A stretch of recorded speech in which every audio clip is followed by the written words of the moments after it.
மாகாண சபைகள் கடந்த 7 வருஷத்துக்கு மேலாக வடக்கு மாகாண சபையினுடைய தேர்தல்கள் நடத்தப்படவில்லை. இதே போன்று ஏனைய மாகாண சபைகளுக்கான தேர்தலும் கடந்த பல ஆண்டுகளாக நடத்தப்படாமல் இருக்கின்றது. இப்பொழுது நாங்கள் பார்ப்போமாக இருந்தால் சகல மாகாண சபைகளும் ஆளுநர் ஊடாகத்தான் அதனுடைய நிர்வாகங்கள் நடத்தப்படுகின்றது. ஆகவே இந்த ஆளுநர் ஊடாக இதுவரை நடைபெற்று வந்த நிர்வாகத்தில் வடக்கு மாகாணத்தை பொறுத்தவரையில் ஆளும் கட்சியான ஜேவிபி என்பது வடக்கு மாகாணத்தில் இருக்கக்கூடிய தனது பாராளுமன்ற உறுப்பினர்களை வடக்கு மாகாண சபையினுடைய நிர்வாகிகளாக இப்பொழுது கொண்டு வந்திருக்கின்றது. முக்கியமாக நாங்கள் பார்த்தோமானால் கடந்த வாரத்துக்கு முன்பாக வடக்கு மாகாண சபையினுடைய கல்வி, சுகாதாரம், உள்ளூராட்சி சபைகள், விவசாயம் போன்ற பல்வேறுபட்ட விஷயங்களுக்காக வன்னியில் இருக்கக்கூடிய ஜேவிபியை சார்ந்த 2 பாராளுமன்ற உறுப்பினர்களையும் யாழ்ப்பாண மாவட்டத்தைச் சேர்ந்த 3 பாராளுமன்ற உறுப்பினர்களும் இவ்வாறான பொறுப்புகளுக்கு நியமிக்கப்பட்டிருப்பதாக ஆளுநர் அலுவலகத்திலிருந்தோ அல்லது பத்திரிகை செய்திகளில் நாங்கள் அறியக்கூடியதாக இருக்கின்றது. இந்த விடயம் என்பது உண்மையாகவே மாகாண சபை தேர்தல்களை நடாத்துவதற்கு பதிலாக மாகாண சபை தேர்தல்களை காலவரை இல்லாமல் ஒத்திவைத்துவிட்டு அரசாங்கம் தனது கட்சியினுடைய பாராளுமன்ற உறுப்பினர்களை சட்டவிரோதமான முறையில் இதற்குள் கொண்டு புகுத்தி மாகாண சபைகளுக்குள் புகுத்தி அவர்களுக்கூடாக மாகாண நிர்வாகத்தை தமது கட்சி சார்பாக செய்வதற்கான நடவடிக்கைகளை மேற்கொண்டு வருகின்றார்கள்.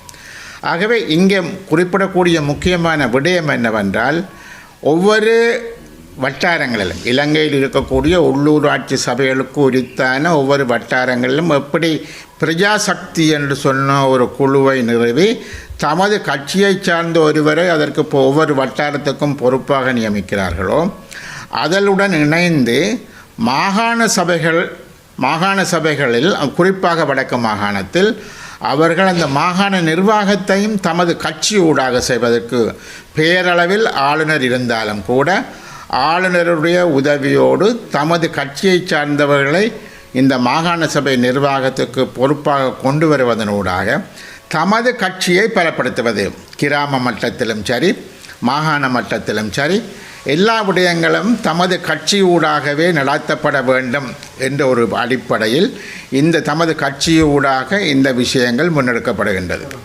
ஆகவே வடக்கு மாகாணத்தை பொறுத்தவரையில் உள்ள சகல தமிழ் கட்சிகளும் மாகாண சபை தேர்தல்களை வைக்கும்படி வலியுறுத்தி வருகின்றனர். ஆனால் மாகாண சபை தேர்தல்கள் வைக்கப்படாமல் மாகாண சபை தேர்தல்கள் என்பதை ஒத்தி வைத்துவிட்டு, இன்னும் குறிப்பாக சொல்வதாக இருந்தால் அதனை என்ன வடிவத்தில் வைப்பது என்பது தொடர்பாக ஒரு பாராளுமன்ற தெரிவுக்குழு நிறுவியிருக்கிறோம் என்ற ஒரு சால்யாப்பு காரணத்தை கூறி மாகாண சபை தேர்தல்கள் காலவரையறை இல்லாமல் பின்போடப்பட்டிருக்கின்றது.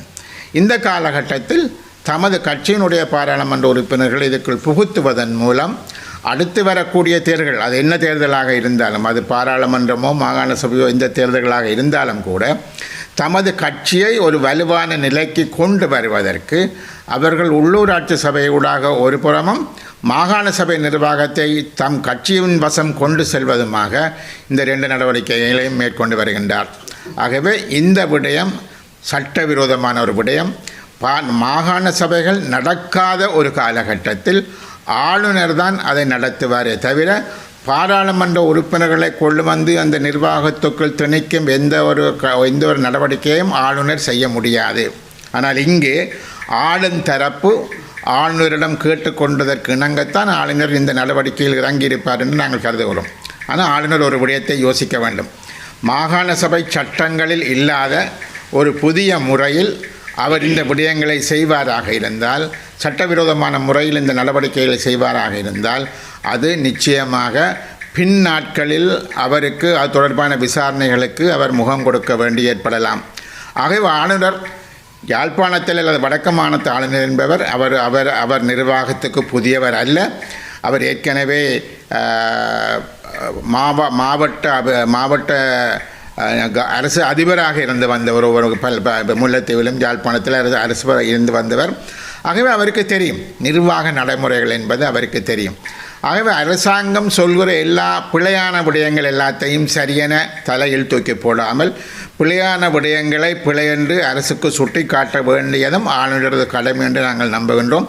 ஆகவே அந்த வகையில் இப்படியான ஒரு கட்சி சார்பாக நிர்வாகங்களை கொண்டு போவதை, ஒரு கட்சி சார்பாக நிர்வாகங்களை அரசியல்மயப்படுத்துவது மிக மிக தவறானது, ஜனநாயக விரோதமானது, அது சட்டவிரோதமான நடவடிக்கை என்பதை நாங்கள் மிக தெளிவாக கூறிக்கொள்ள விரும்புகிறோம். ஆகவே அந்த விடயத்திலிருந்து ஆளுநர் தவிர்த்து கொள்ள வேண்டும் என்பது மாத்திரமல்ல, அரசாங்கம் ஆளுந்தரப்பு அல்லது ஆளுங்கட்சி இவ்வாறான மாகாண நிர்வாகங்களுக்குள் இவ்வாறு கட்சி சார்பானவர்களை கொண்டு நுழைப்பது என்பது தவறானது என்பதை புரிந்து கொண்டு அந்த நடவடிக்கைகளில் இருந்து அவர்கள் விலக வேண்டும் என்பதுதான் விலக வேண்டும் என்று நாங்கள் கேட்டுக்கொள்ள விரும்புகின்றோம்.